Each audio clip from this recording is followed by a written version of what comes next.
Nimina pa in min zin sana vok chaw ka pe thina ka rol em ani vok in chaw ka nia vok chaw kan chu ma he ta hian vok no nei huna kan ria na tu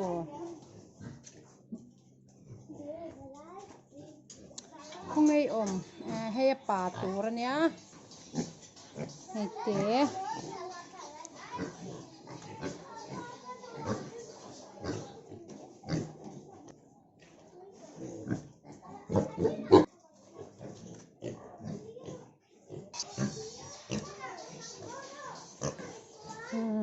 kan vok pui min na ni hi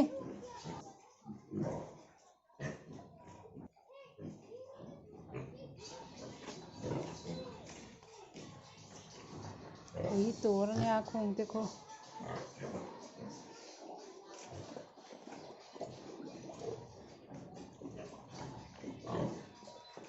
chon ei kham chia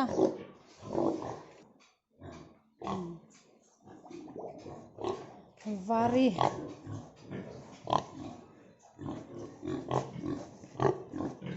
rang pui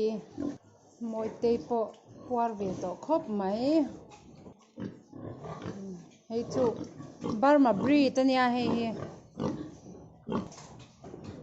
kan vok pui thaburu na wa nei tha the nia hei ha lal nu te hrangte I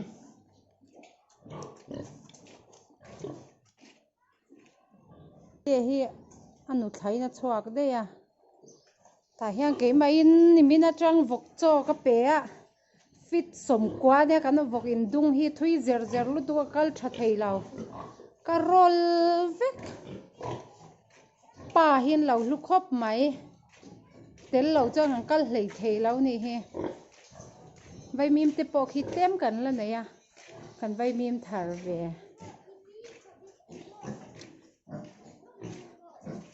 vok som ni pahnih kan nei a pakua an rai me ka kar le tang chuan vok ina hian ria kan ngai le to dona no ten nei le tran dona dam te kan nei thei chuan a pa chi thla tu tur hi hemi le heta hian hei hi kan in dal le a pakhat chauh kan nei wangin in dai lo lutuka ti hian vok chaw hi nak tuk zinga mi tur ti hian kan siam le me ka tiang kan ho san dona ti hian zinga lo min le vekanga savung vungin kan pele don ni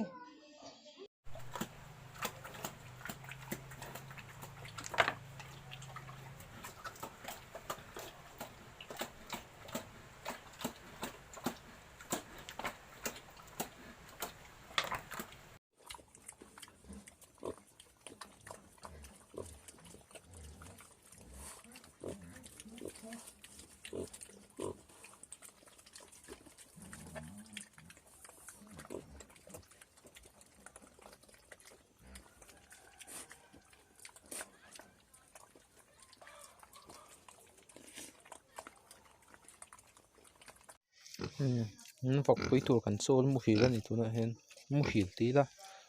kan chol mu ani amu hil lo me mu thil chu muro thora thau le dei amu dai du ta da cara pang na ti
hay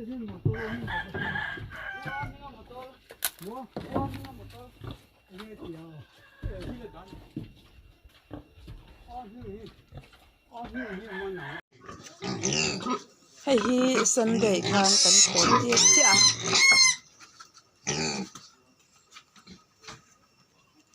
ni hi anau te kan da san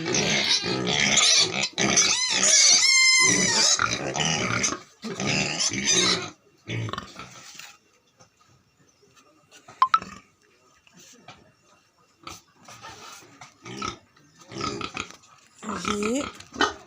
angana mang te ne ka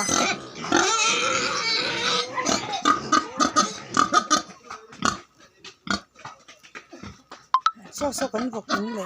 ran lai me ka ni